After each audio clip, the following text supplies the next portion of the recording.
Hi guys, today we are doing garden salad. I have the following ingredients that I'm going to use. I have onion, I have lettuce, I have carrot, and I have tomato, and finally I have the cucumber. I have olive oil, I have vinegar, I have black pepper, and I have a salt. Now, the procedure of preparing a garden salad.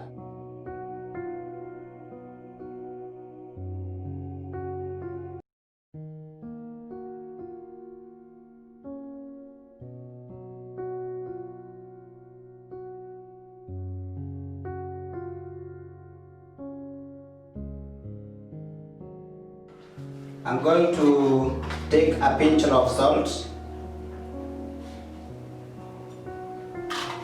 And finally, I'm going to bring in black pepper.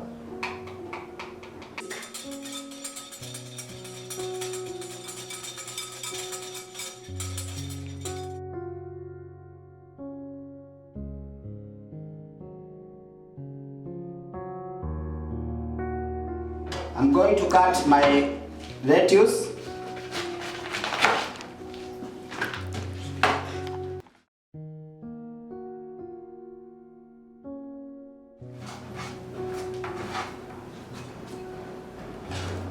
Take your cucumber and slice.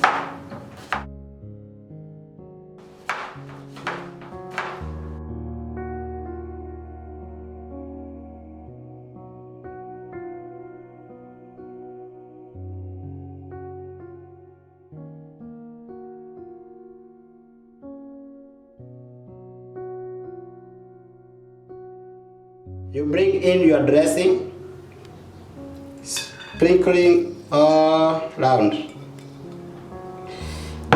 Then you alternate again.